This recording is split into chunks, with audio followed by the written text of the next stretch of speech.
Leicester City look to have swerved a points deduction. To put it in layman's terms, there's going to be no points deduction for Leicester City this season. They found the loophole. But then what did Nottingham Forest do? What did Everton do now? Because they didn't. The minute you walked in the joint, I could see you were a man of distinction, a real big spender. Leicester decided to use the full deadline, so they closed their financial year 30th of June 2023, and they ceased being a Premier League club on the 14th of June officially. So there's a loophole. Yeah, Leicester City winning their appeal effectively over an alleged breach of profitability and sustainability rules. The decision by the appeal board all but ends the prospect of them being given a points deduction this season. I wonder how, and I'm not saying it's the same situation, but I wonder how Coisty fans of Nottingham Forest, for example, Correct. or Leeds United or Everton are going to feel about this. Listen, now, exactly. We don't know if... There's obviously similarities, right? But it might not be the exact same... I use the word crime. Crime's not the right word, but you know what I'm saying. They've obviously broken the laws, right? So it might differ ever so slightly. But the fact of the matter is, if it's a similar or the exact same law that they've broken, then they should be treated the exact same way as previous clubs. It's as simple as that. Now, the fact they've found a loophole is brilliant, and good luck to them. And that's why they spend thousands and thousands of pounds on top lawyers and top KCs. That's their job, and they've done it exceptionally well. But if you're telling me, is it fair, for one team to break a law? If it's, as I say, I'm not 100% sure if it's the exact same, but I'm guessing it's along those lines. They have to be treated the same, Jeff. They've got to be treated the same. A couple of weeks ago, myself and Andy Townsend, we were at Aston Villa's Bodymoor training ground. We were joined by their sporting director, Damien Vidagani, who had this to say on PSR. I think that the clubs, we need to have some rules to stick to. But this PSR is making it very complex because, as you know, the system is forcing the clubs to sell the academy players.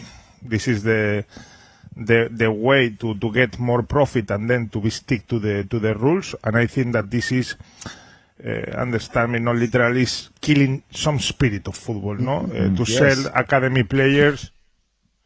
Damien was really concerned about what was happening potentially to their academy players. Look, let's get more on this with talkSPORT's chief football correspondent, Alex Crook. Morning, Crookie. Good morning, Crookie. Good morning, guys. Do you remember when we used to talk about football and not finances? Whatever happened? Nobody had heard of a football finance expert, had they? And now Kieran Maguire is a nationally known name. Look, is this the beginning of the end of PSR as we know it, Crookie? Well, I hope so. And I think a lot of football fans will feel the same. I've said for a while now that PSR is not fit for purpose. I think that clip you played there sums up my feelings exactly. When you've got the bonkers situation that we had at the end of June where clubs are selling each other little-known academy players for nearly £20 million.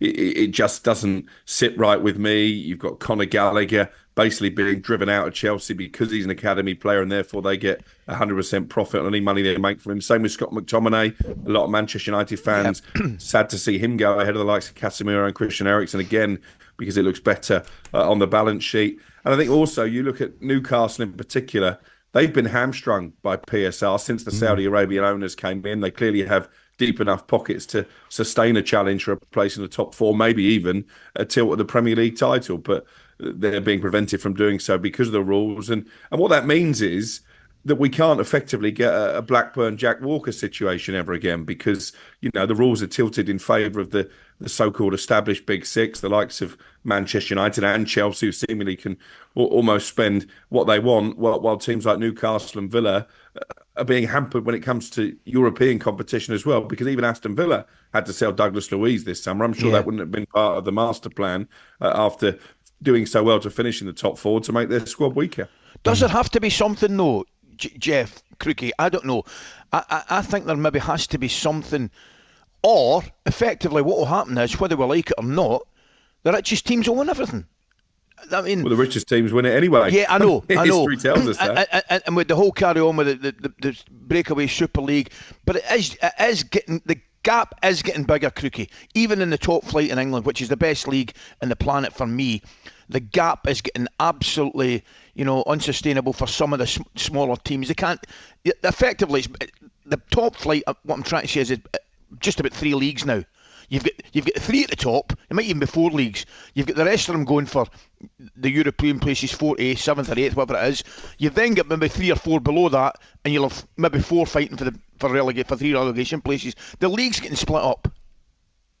Yeah, I agree with that, and I think that there do need to be some kind of financial rules in place, because otherwise it becomes the Wild West. But I'm just far from convinced that the PSR answers or solves too many questions. I think it's dead in the water, to be honest. When you look at this appeal, Leicester have basically exploited a loophole. They changed their accountancy period by a month to put them almost in this sort of Bermuda Triangle, that they were no longer a Premier League club. So I think the ruling is right, that they couldn't be sanctioned by the Premier League, but also they pushed back on the idea of a business plan imposed by the EFL, because they were trying to claim, well, actually, when we breached the regulations, and they did breach to the tune of £20 million, they weren't an EFL club either. So, you can say it's a clever play from them, but I think it's all very embarrassing for the Premier League, and they can say they're angry all they want. They haven't got any grounds for appeal of the Premier League, and as I say, I think this really will bring an end to PSR and its current guys. Yeah, let's get a quick view of how Nottingham Forest and other clubs might view this, because a talkSPORT newsreader reporter, Max Scott, is also a Nottingham Forest fan. So, Max, what do you think the Forest fans what sort of view will they take of this? I think that Forest fans will, understandably, there'll be a section of Forest fans that feel frustrated and rather salty that not only have Leicester managed to get Steve Cooper, Forest's arguably most successful manager since Brian Clough, to go over to Leicester, but they've avoided a breach when Forest weren't successful in doing so. I think, understandably, and it'll very much be the case that Nottingham Forest will feel, as a club, aggrieved by the negligence of the Premier League to allow such a loophole. They'll be saying, we broke the rules and we were punished. Why isn't this happening to Leicester? My position is, I think, fair play to Leicester. In finding this loophole, I think they've uncovered and exposed how, at times, inept these rules can be. These are rules that prevent clubs from really competing once they've come up from the Championship and limiting their spending.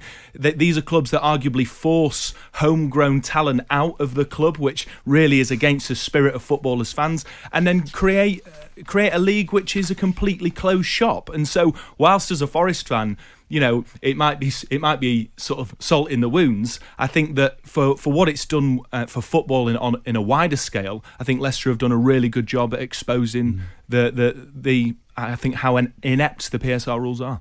talkSPORT Breakfast, waking you up Monday to Friday morning from 6 a.m. on AM, on DAB, via the talkSPORT app and on your smart speaker. talkSPORT.